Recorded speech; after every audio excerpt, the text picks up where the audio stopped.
출애굽기 14장 15절부터 20절까지 우리 다 같이 읽겠습니다. 여호와께서 모세에게 이르시되 너는 어찌하여 내게 부르짖느냐?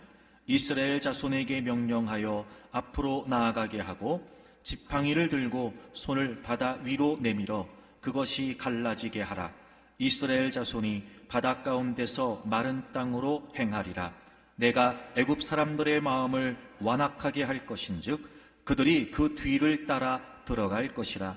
내가 바로와 그의 모든 군대와 그의 병거와 마병으로 말미암아 영광을 얻으리니 내가 바로와 그의 병거와 마병으로 말미암아 영광을 얻을 때에야 애굽 사람들이 나를 여호와인 줄 알리라 하시더니 이스라엘 진 앞에 가던 하나님의 사자가 그들의 뒤로 옮겨가매 구름 기둥도 앞에서 그 뒤로 옮겨 애굽 진과 이스라엘 진 사이에 이르러 서니 저쪽에는 구름과 흑암이 있고 이쪽에는 밤이 밝음으로 밤새도록 저쪽이 이쪽에 가까이 못하였더라.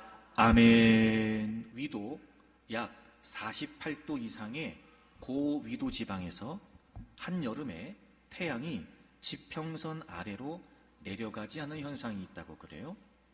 북극에서는 하지 무렵에, 남극에서는 동지 무렵에 일어나고 가장 긴 곳은요 6개월간 이 현상이 지속된답니다. 러시아의 상트페테르부르크 같은 경우는 한여름에 태양이 지평선 아래로 내려가지 않아서 24시간 해가 지지 않는다는 거예요. 보통 폴란드, 러시아, 덴마크, 스웨덴, 영국 이런 북유럽 국가에서 주로 나타난다고 그래요. 러시아에서는 이런 현상을 백야, 화이트 나이트라고 하고요. 스웨덴 같은 다른 지역에서는 이를 한밤의 태양, 미드나잇 선이라고 부른다고 그래요. 백야, 그리고 한밤의 태양. 밤인데 어둡지 않고 환한 거예요. 그러니까 밤이면 어두워야 되는데 밤인데 어둡지 않은 거예요. 그러니까 밤인데 밤이 아니고 밤인데 낮처럼 환한 거예요. 이걸 보면서 우리 인생도 좀 그러면 좋겠다. 여러분, 우리가 인생의 밤을 경험할 때가 얼마나 많아요. 이런저런 많은 일들이 원만하게 풀리지 않으면서 마치 사방이 막혀있는 듯한 답답한 상황들. 인생의 밤이죠.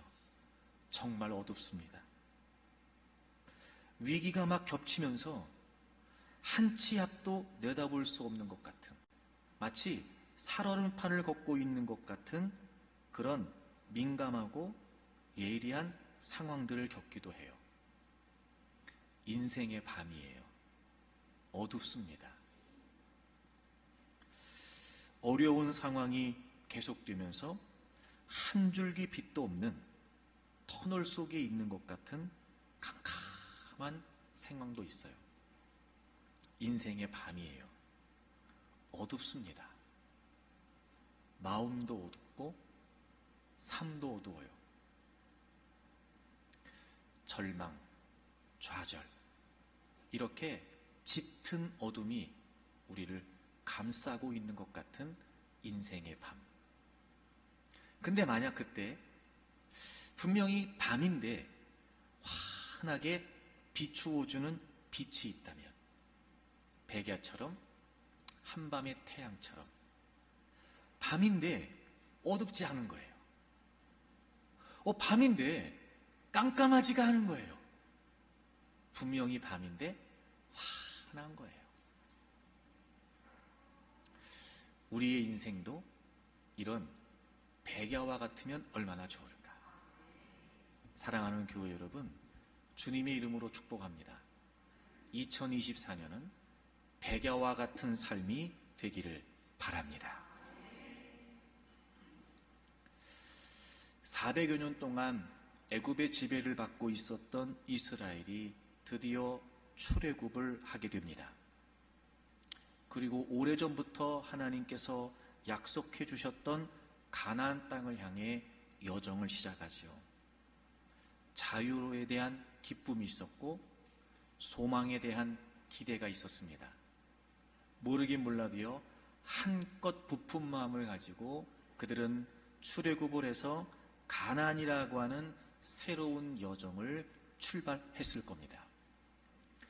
그런데 이게 웬일입니까? 그들이 출애굽의 여정을 시작하면서 사면 초과와도 같은 상황을 만나게 됩니다. 그들은 지금 바다 앞에 장막을 치고 있었습니다. 그런데 마음이 바뀐 바로가 군사들과 병거들을 동원해서 다시 이스라엘 백성들을 붙잡겠다고 뒤쫓아 오고 있습니다.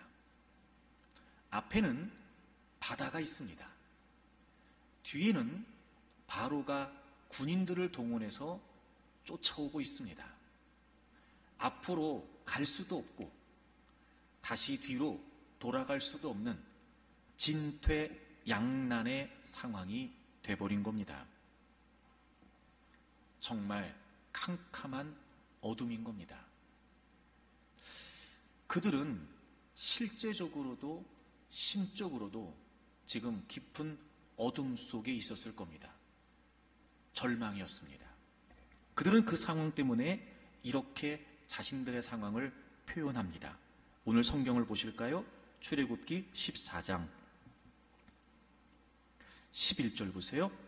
그들이 또 모세에게 이르되 애굽에 매장지가 없어서 당신이 우리를 이끌어내어 이 광야에서 죽게 하느냐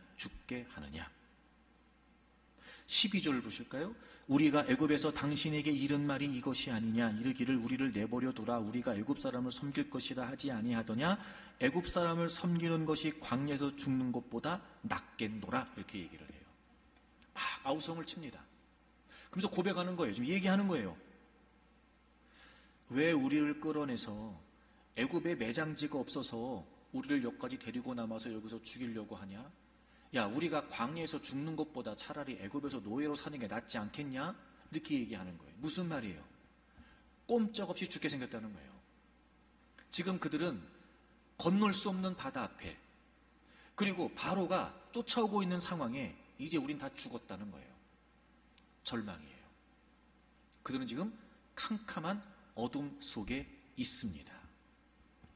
그런데요, 놀라운 일이 벌어집니다. 어둠이었는데 어둠이 아니에요.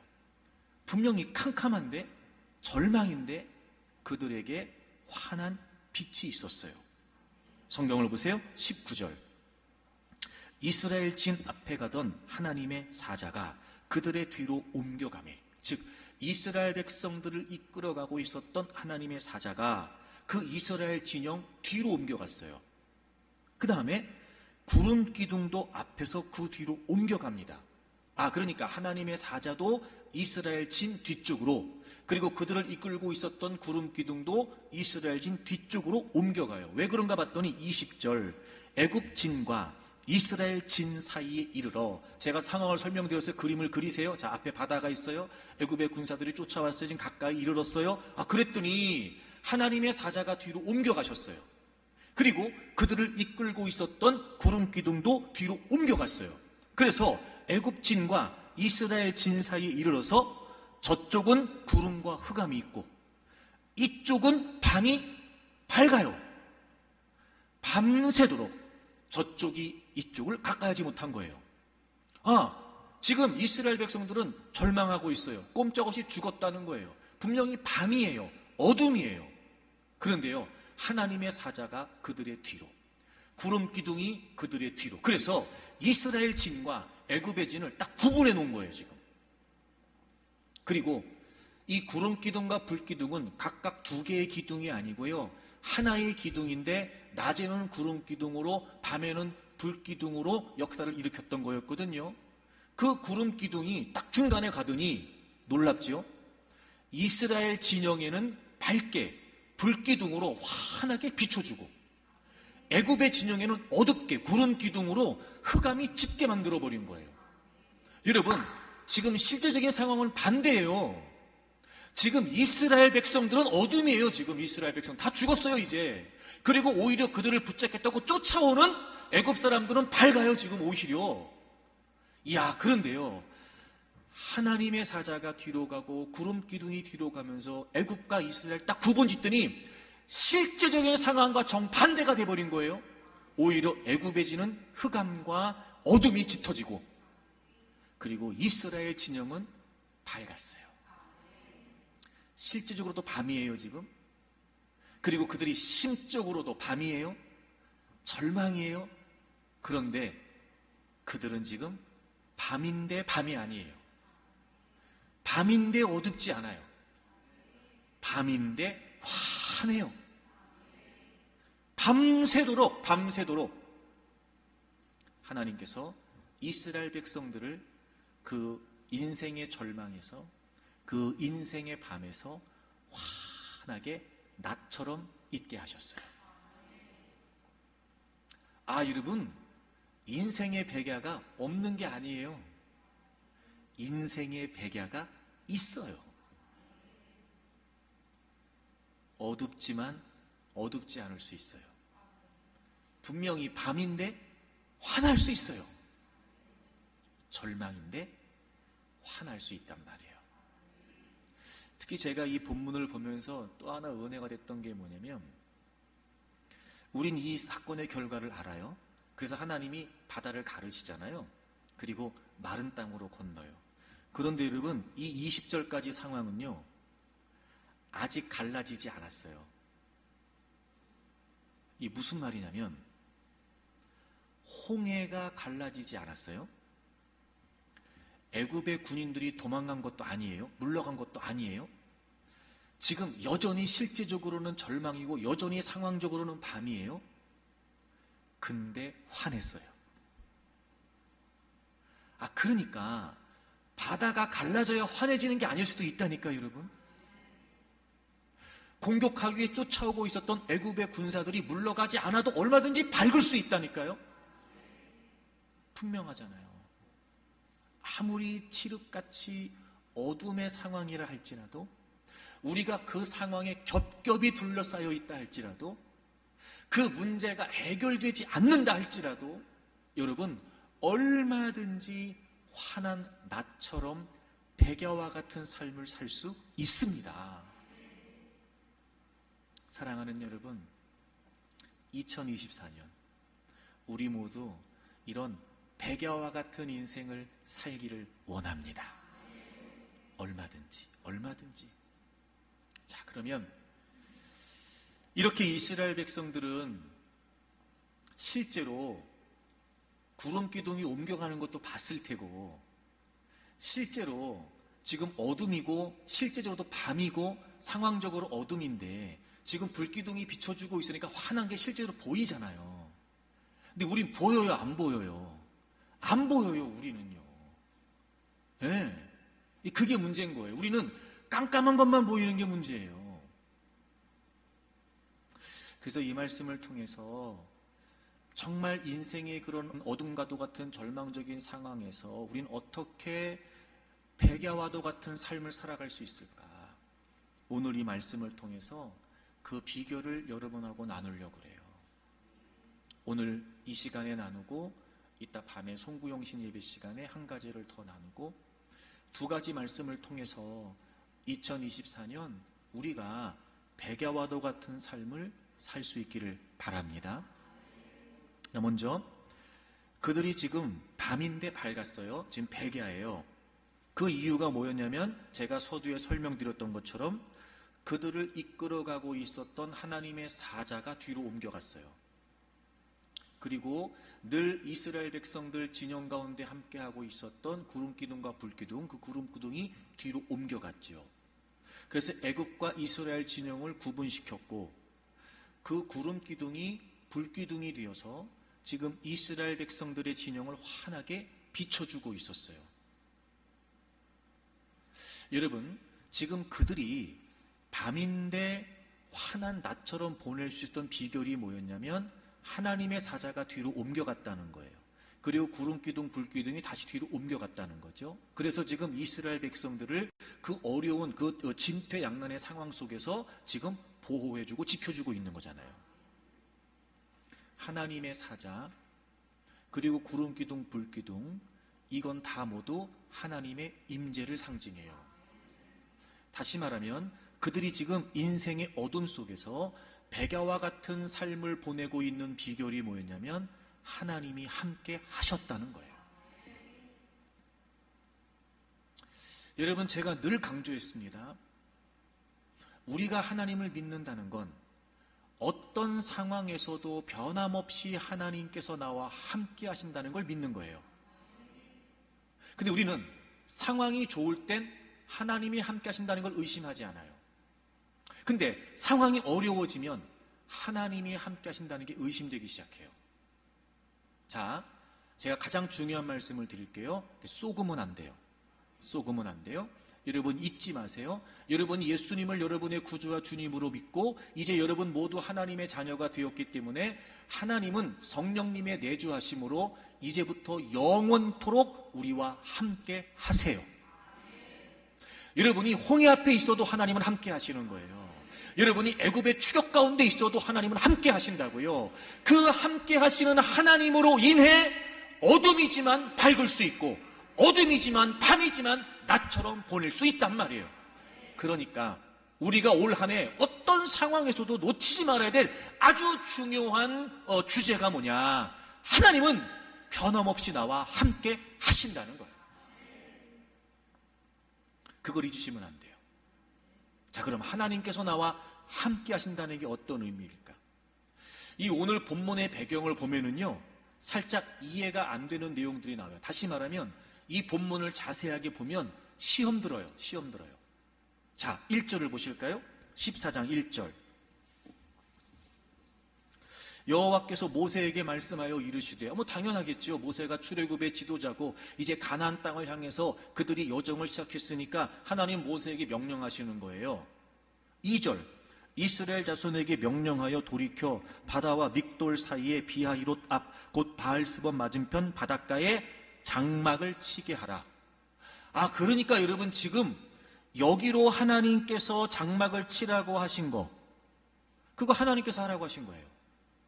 여러분, 우리가 주목할 단어가 뭐냐면 돌이켜예요. 돌이켜. 이스라엘 자손에게 명령하여 돌이켜 여기다 장막을 치라는 거예요. 그러니까 원래 가고 있던 방향에서 지금 진로를 바꾼 거예요. 그리고 굳이 지금 바다 앞에 진을 치라는 거예요. 그러니까 여러분, 원래 가던 방향으로 갔으면 여기 바다 앞에 진을 칠 이유가 없어요. 근데 이상하게 하나님께서 방향을 바꾸자. 방향을 바꿔. 그리고 니네 있잖아, 바닷가 앞에다 장막을 쳐라. 그러니까 지금 이 바다 앞에 있게 하신 분이 누구세요? 하나님이시라니까요. 아니, 바다를 피하게 하셔야지 하나님이. 왜 굳이 이스라엘 백성들을 바다 앞에 있게 하시냐 말이에요. 자, 3절을 보세요. 3절. 바로가 이스라엘 자손에 대하여 말하기를 그들이 그 땅에서 멀리 떠나 광야에 갇힌 바 되었다 하리라. 내가 바로의 마음을 완악하게 한즉 바로가 그들의 뒤를 따르리니, 이렇게 돼 있어요. 하나님이요 지금 또 모세에게 말씀해. 근데 있잖아, 바로가 너네들이 지금 광야에서 막 그렇게 헤매고 있는 거 그거 보게 될 거야. 그리고 바로가 마음을 완악하게 한다. 이게 하나님께서 마음을 완악하게 한다는 건 정말 착한 마음을 하나님이 억지로 완악하게 하셨다는 게 아니고요, 스스로 악해지는 바로의 마음을 그냥 허용하셨다는 거예요. 이게 무슨 내용이냐면, 여러분 뒤를 좀 보실까요? 어디를 보시냐면 5절. 그 백성이 도망한 사실이 애굽 왕에게 알려짐에 바로와 그의 신하들이 그 백성에 대하여 뭐가 변했어요? 마음이 변했어요. 이르되 우리가 어찌 이같이 하여 이스라엘을 우리를 섬김에서 놓아 보내었는가. 그러니까 이스라엘 백성들 어쩔 수 없이 내보내주고 이제서 그들이 지금 광야에 있다는 소식을 듣고 마음이 바뀐 거예요. 다시 잡아오자. 걔네 광야에 있다며 다시 잡아오자. 다시 노예로 부려먹자. 이렇게 지금 바로가 마음이 바뀐 거예요. 근데 하나님이 그 마음을 그냥 허용해 놓으신 거란 말이에요. 그래도 그렇지. 아니, 그렇게 해가지고 하나님이 애굽에서 나가게 해주셨으면 편안히 잘 가게 해주셔야 될 거 아니냐 말이에요.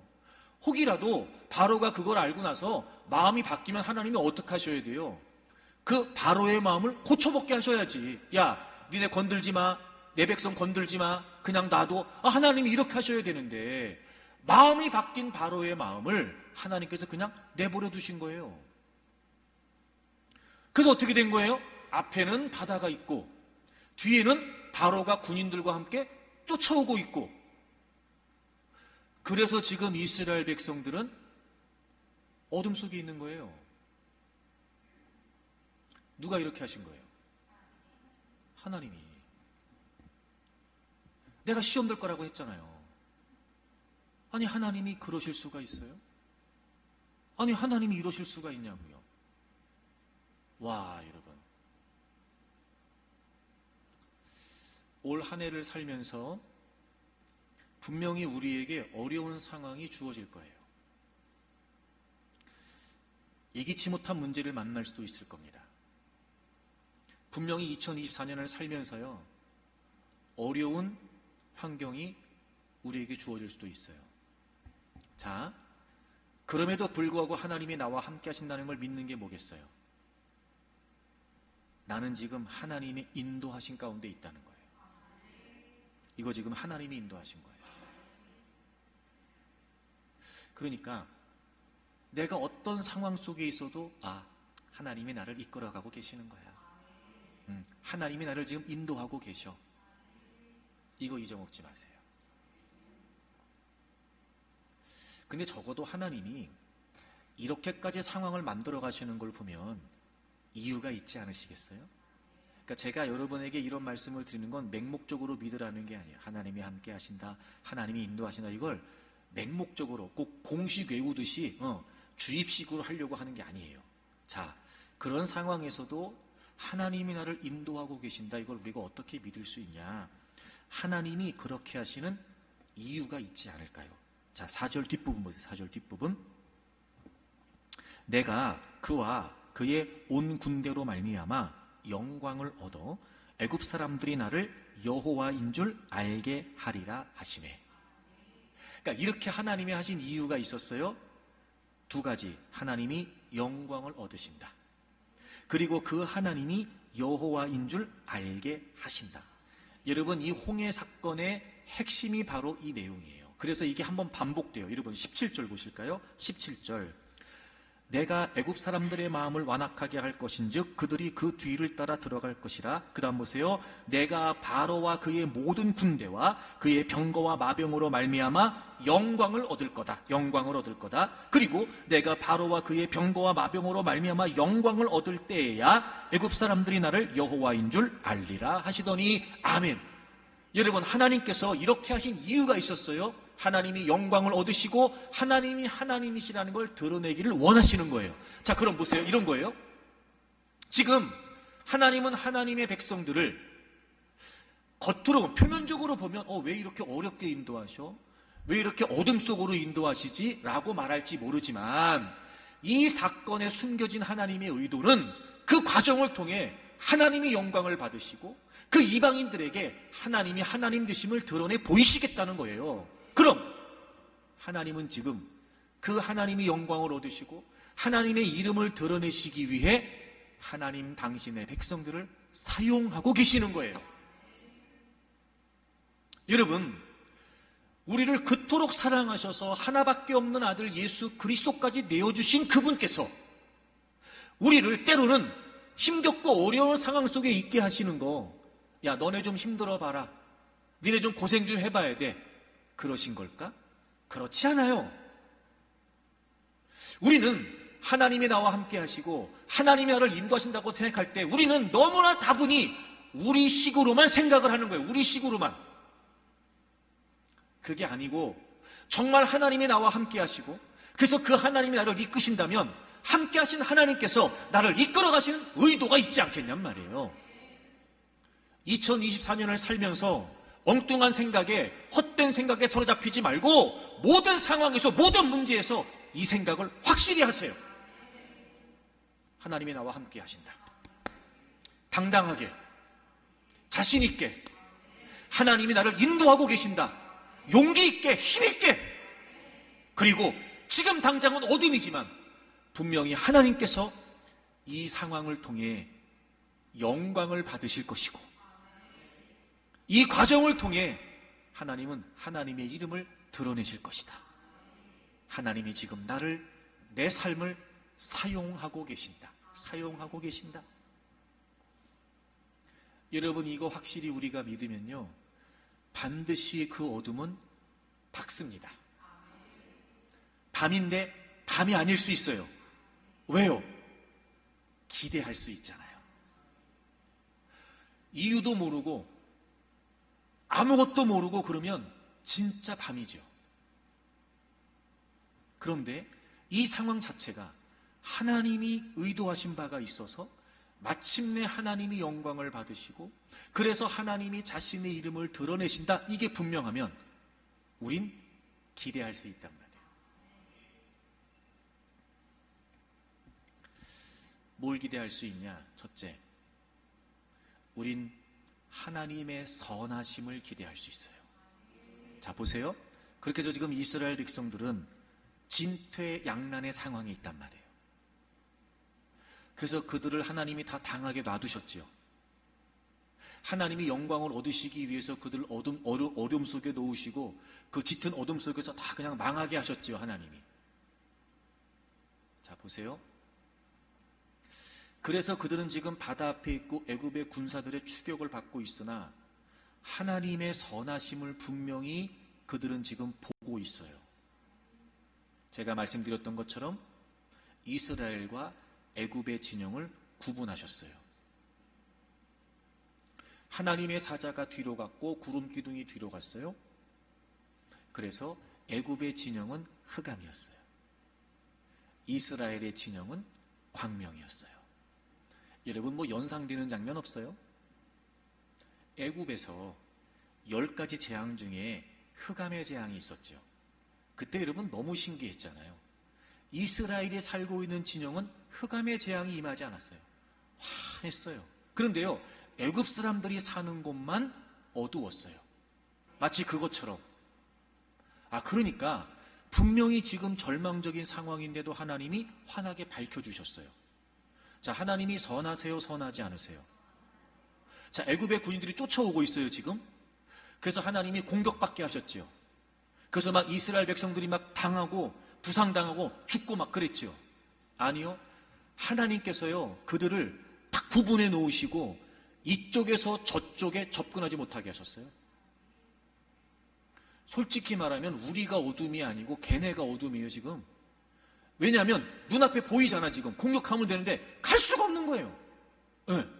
그러니 얼마나 약올르겠어요. 하나님이 딱 구름기둥으로 막아놓으시고 흑암에 그들을 있게 하셔서 절대로 하나님의 백성들에게 접근하지 못하도록 하나님이 철저하게 보호하셨어요. 자, 하나님이 선하세요, 선하지 않으세요? 그뿐만이 아니라 밤새도록 하나님이 밤을 밝혀주셨어요. 여러분, 이 밤새도록이라는 게 무슨 말일까? 밤새도록. 20절 보세요. 애굽진과 이스라엘 진 사이에 이르러서니 저쪽에는 구름과 흑암이 있고 이쪽에는 밤이 밝음으로 밤새도록 저쪽이 이쪽에 가까이 못했어요. 밝혀주셨고 가까이 못 하셨어요. 자, 이 밤새도록이 뭘까? 21절 보세요. 모세가 바다 위로 손을 내밀매 여호와께서 큰 동풍이 밤새도록 바닷물을 불러가게 하시니 물이 갈라져 바다가 마른 땅이 된지라. 아멘. 여러분, 20절의 밤새도록이 21절의 그 밤새도록이에요. 그러니까 하나님은 그들을 바다 앞에 진을 치게 하셨고 애굽의 바로의 마음을 그냥 허용하셨으나 하나님의 계획은 뭐였어요? 바다를 가르시겠다는 거였어요. 근데 하나님이 바다가 갈라지기까지, 밤새도록 바다가 갈라지기까지 밤새도록 하나님의 백성들을 지켜주셨어요. 그리고 마침내 하나님은 밤새도록 바다를 가르셔서 이스라엘 백성들을 마른 땅으로 건너게 하셨죠. 자, 하나님은 선하세요, 선하지 않으세요? 지켜주세요, 보호해주세요, 해결해주세요. 하나님은 선하세요. 그러니까 하나님이 하나님의 영광을 드러내신다고 하는 건 사실 우리에게도 그건 영광이에요. 하나님이 우리를 하나님의 영광을 위해, 하나님의 이름을 위해 우리를 사용하시는데 당연히 그 하나님의 선하심을 통해 우리 가운데 역사하시겠죠. 제가 늘 여러분에게 말씀드려요. 당장 뭔 일이 생길 것 같죠? 지금 여러분 앞에 놓이는 상황 때문에 여러분의 인생이 비틀거리고 무너질 것 같지요? 천만에요. 절대 그럴 리가 없어요. 하나님은요, 하나님의 백성들을요, 끝까지 지키신단 말이에요. 결코 그 모든 상황들이, 결코 그 모든 어려움들이, 때로는 우리가 감정적으로, 정서적으로 그런 마음을 가질 수도 있으나, 그런 두려움과 불안에 휩싸일 수 있으나, 그런 상황들이, 그런 감정과 정서들이 절대 우리를 해치지 못하도록 하나님은요, 하나님의 백성들을 끝까지 지키세요. 언제까지요? 그 문제가 해결돼서 우리가 그 문제로부터 벗어날 때까지 밤새도록 바다를 가르시면서 밤새도록 그를 지켜주셨던 것처럼 하나님은 우리의 모든 상황 속에 하나님의 계획이 있으시고 하나님의 의도가 있으시고 하나님의 방법이 있으시죠. 그렇게 하나님의 방법대로 처리하셔서 하나님의 영광을 받으시고 하나님의 이름이 선포되기까지 하나님은 철저하게 하나님의 백성들을 보호하세요. 제가 지난 금요일날 그런 말씀 드렸는데, 여러분, 심지어 우리가 어떤 실수, 범죄, 실패 가운데 있어도요, 하나님은 우리를 포기하지 않으세요. 하나님은요, 우리의 모습과 상관없이 우리를 사랑하신단 말이에요. 우리의 모습과 상관없이 하나님은 우리에게 은혜를 베푸는 분이세요. 그래서 하나님의 긍휼이고 자비예요. 그러니까 여러분이 아무리 깊은 어둠 속에 있다 할지라도, 여러분이 아무리 다시 올라올 수 없는 낭떠러지에 떨어져 있다 할지라도 하나님은 그곳에서도 여러분을 선하게 인도하세요. 걱정할 거 없어요. 두려워할 거 없어요. 그 제가 말씀드렸지만, 그러니까 죽을 생각도 하지 마세요. 죽지 마세요. 제가 금요일날 얘기했는데 또 얘기할게요. 만약에 죽고 싶은 마음이 들거든 나한테 허락을 받고 죽으세요. 나는 혹시라도 여러분이 그런 과정에 그런 여러분 좋지 않은 생각을 하게 될 때 마지막 순간에 목사가 떠올랐으면 좋겠어요. 괜찮아요. 전화해서 얘기하세요. 목사님, 나 죽고 싶은데 죽을까요 말까요? 얘기하세요. 그 내가 죽으라고 하면 죽으세요. 제 말은 아무리 깊은 절망 속에 있어도 포기하지 말라는 거예요. 하나님이 포기하지 않으신데 왜 여러분이 포기해요? 밤새도록, 그죠? 밤새도록. 그러니까 하나님이 선하세요, 선하지 않으세요? 선하세요. 우리 그거 믿는 거예요. 여러분 2024년 한 해에 여러분의 인생이 백야와 같기를 축복합니다. 하나님의 선하심을 믿으세요. 그런데 문제가 뭐냐면 하나님의 선하심은 눈에 보이지 않고 홍해는 눈에 보이는 거예요. 하나님의 선하심은 눈에 보이지 않고 애굽의 군인들은 눈에 보이는 거예요. 이게 문제인 거예요. 이게 문제인 거예요. 근데 오늘 본문을 보니까요, 이 홍해, 그 다음에 애굽의 추격, 요 사이에서 이스라엘 백성들이 보인 반응이요, 딱 둘로 나뉘어요. 이스라엘 백성들의 반응과 모세의 반응이에요. 자, 성경을 보세요.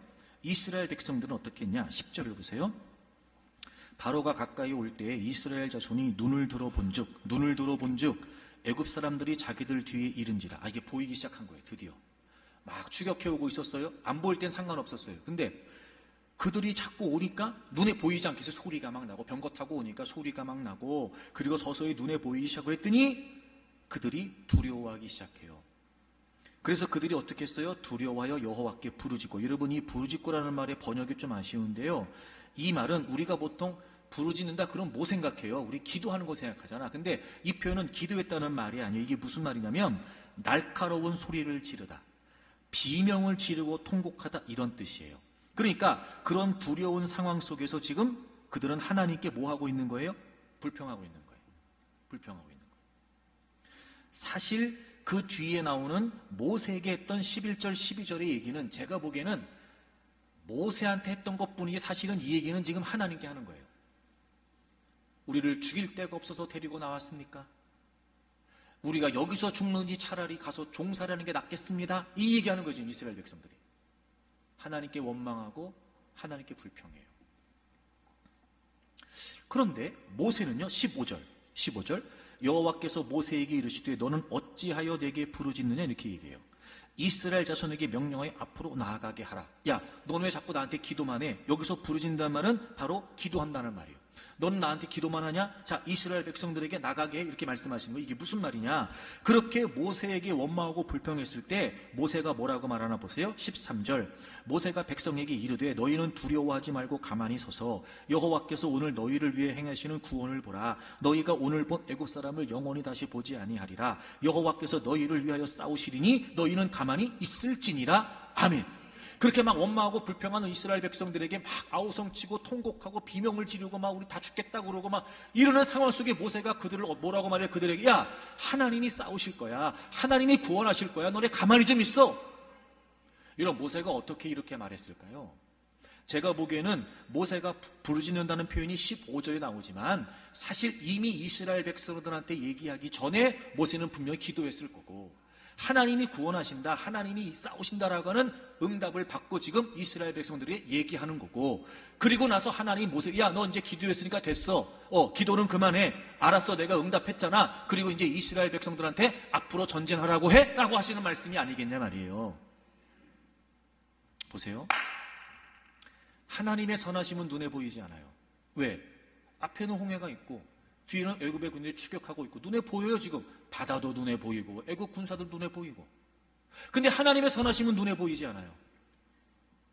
우리도 마찬가지. 하나님은 눈에 보이지 않아요. 하나님이 함께 하시는 것도 눈에 보이지 않아요. 하나님의 영광, 그 먼 얘기 같아요.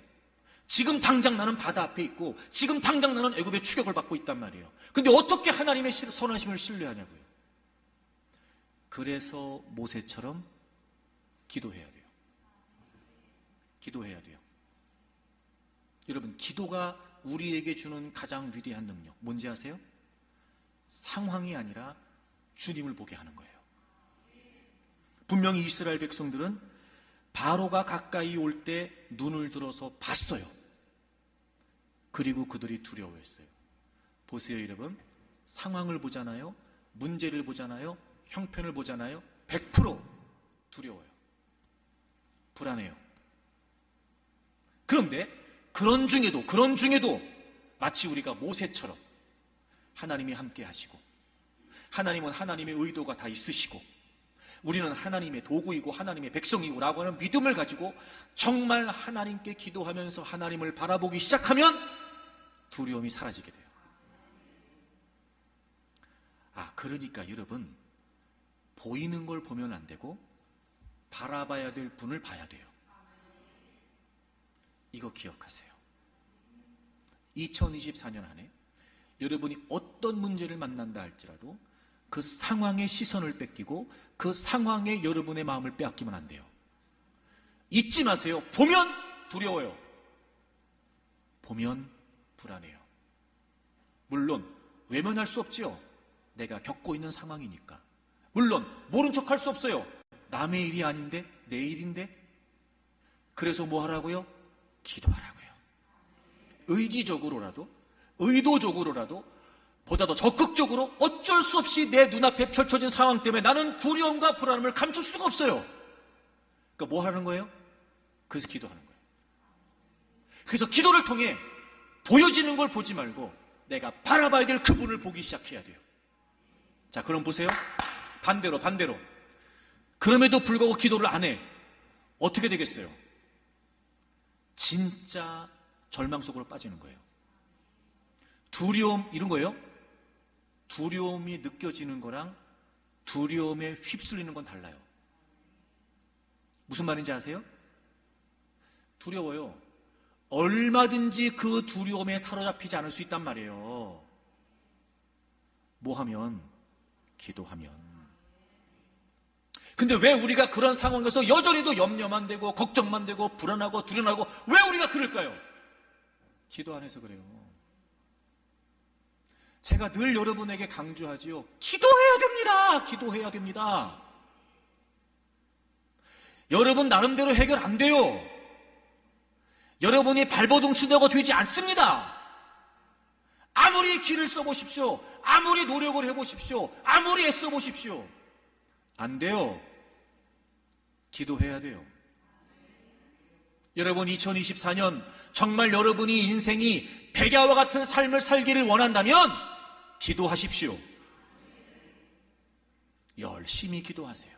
열심히 기도하세요. 여러분, 근데 기도가 쉽지 않잖아요. 그러니까 예배 시간마다 나오란 말이에요. 주일 오전 예배, 저녁 예배, 수요일 예배, 금요일 예배 나오란 말이에요. 나오면 기도하기가 쉽잖아. 혼자 하는 것보다 여러분 예배 시간에 참여해서 찬양하고 말씀 듣고 그 같이 기도하는 기도의 분위기 속에 기도하면 기도가 되지요. 혼자 아무리 문제를 짊어지고 집안에서 기도한다고 해보십시오. 물론 여러분 집에서 기도하지 말라는 말이 아니라 집에서도 기도해야 돼요. 제가 그러니까 개인의 예배도 강조하잖아요. 하지만 여러분 그게 얼마나 한계가 있는지 우리 해봐서 안단 말이에요. 또 여러분 그렇게 가족들 다 같이 있는 가정에서 여러분 혼자 여러분 마음 놓고 기도하기가 쉽습니까? 여러분 요즘 아파트 같은 경우는 층간소음 때문에 칼부림이 나오는 시대인데 마음껏 여러분 소리질러 기도할 수 있냐 말이에요. 그럼 결국 그렇게만 있으면 기도를 하겠다는 거예요? 안 하겠다는 거예요? 그러니까 열심히 예배 시간에 나오세요. 자꾸 핑계 대지 마요. 이유 대지 마요. 그러면 언제 예배를 참석할 건데? 언제? 에? 나는 좀 이렇게 간절한 마음을 표현하는 거예요, 여러분. 오해하지 마시고, 오해하지 마시고. 연초부터 왜 그러는 거야? 또 그러지 마시고. 자꾸 예배 시간에 나와서 여러분이 그 분위기 속에 기도를 하고 그렇게 기도를 배우고 기도가 훈련되고 또 그래서 여러분 개인의 예배 시간도 또 혼자 여러분 기도하고 이게 병행이 돼야 된단 말이에요. 그래서 여러분 지속적으로 꾸준히 우리가 기도를 해야 어떤 상황을 만났어도 본능처럼 하나님을 바라보고 기도하면서 두렵지만 두려움에 사로잡히지 않고 염려와 근심이 있으나 염려와 근심에 휘둘리지 않고 하나님을 바라보면서 하나님의 선하심을 신뢰할 수 있다는 거예요. 그래서 여러분 우리는 눈에 보이는 상황을 보면 안 되고 우리가 바라봐야 될 그분을 봐야 돼요. 근데 여러분 상황이 먼저 보여요? 하나님이 먼저 보여요? 상황이. 그래서 기도가 중요해요. 자, 시편 16편을 찾으세요. 8절을 보세요. 여러분 우리가 2024년 한 해에 이렇게 했으면 좋겠어요. 다윗이 쓴 시예요. 시편 16편을 보세요. 여러분 8절. 내가 여호와를 항상 내 앞에 모시며 내 앞에 모시며 그가 나의 오른쪽에 계심으로 내가 흔들리지 아니하리로다. 여러분 하나님은 우리와 함께 하세요. 그리고 우린 하나님의 선하심을 알아요. 근데 문제가 뭐냐? 그 모든 것들이 의심될 만한 상황이 먼저 보이는 거예요. 그 다윗이 어떻게 고백했나 봤더니 하나님을 항상 내 어디에? 앞에. 자, 여러분 보세요. 여러분 보세요. 제가 이런 생각이 들더라고요. 자, 앞에 주님이 계세요. 항상 내 앞에 주님을 모셔. 주님이 항상 앞에 계셔. 그럼 누구만 보이겠어요? 주님만 보여요. 자, 내 바로 앞에 주님이 계세요. 그러면 내 시야는 온통 주님만 보여요. 기도가 뭐 하는 건지 아세요? 주님을 내 앞에 두는 거예요. 주님을. 그래서 주님을 내 앞에 두면, 즉 다른 것으로부터 빼앗긴 시선이 내가 기도를 통해 주님을 찾고 그렇게 주님을 보게 되면 내가 흔들리지 않는데요. 그러니까 흔들릴 상황인데 흔들리지 않아요. 밤인데 밤이 아니라고. 9절 다 같이 읽겠습니다. 9절 시작. 이러므로 나의 마음이 기쁘고 나의 영도 즐거워하며 내 육체도 안전히 살리니. 아멘. 주님을 보면, 주님을 바라보면, 주님을 의식하면 마음도 기쁘고 영도 즐겁고 육체도 안전하대요. 이유가 뭐냐? 10절을 보세요. 이는 주께서 내 영혼을 수월에 버리지 아니하시며 주의 거룩한 자를 멸망시키지 않으실 것임이니이다. 아멘. 뭐예요? 주님의 선하심을 확신하게 된다는 거예요. 여러분, 그래서 기도가 중요합니다. 기도하셔야 됩니다. 기도하지 않으면 안 돼요. 하지만 여러분, 우리가 기도하면서 늘 우리의 시선을 하나님께 두고, 물론 쉽지 않지요. 내 앞에 벌어진 상황을 외면한다는 게 정말 어려운 일일 거예요. 하지만 그럼에도 불구하고 늘 주님을 바라보고 의지적으로라도, 하여튼 여러분 의도적으로라도 막 주님께 시선을 두기에 몸부림치면서 하나님께 엎드려 기도하기 시작하면, 그래서 하나님을 딱 앞에 모시면 흔들리지 않아요. 아무리 우리 인생을 뒤흔드는 문제가 있고, 아무리 우리를 인생의 절망, 그래서 흑암 속에 가두려고 하는 어려움이 있어도 절대로 흔들리지 않아요. 마음도 기쁘고 영도 즐겁고, 이 무슨 말이에요? 그러니까 늘 찬양이 있고 늘 감사가 있고 늘 기쁨이 있어요. 육체도 안전하고. 이게 왜 이런 안심이 드냐? 그 기도를 통해 주님을 바라보면서 주님의 선하심을 확신하게 되는 거예요. 사랑하는 교회 여러분, 정말 저는 그렇게 원해요. 2024년 여러분의 인생이 백야와 같기를 바랍니다. 하나님이 함께 하신다는 거 잊지 마세요. 혹 여러분이 인생 24년을 살면서 예기치 못한 어려운 상황들을 만나 그 자체가 의심이 된다 할지라도 의심하지 마세요. 하나님이 영광을 받으실 거고 하나님의 이름을 드러내실 거예요. 그렇게 하나님의 도구로 우리가 사용되는 과정에 하나님은 반드시 선하게 역사하세요. 의심하지 마십시오. 그 하나님의 선하심을 신뢰하기 위해 2024년 안에 더 기도하십시오.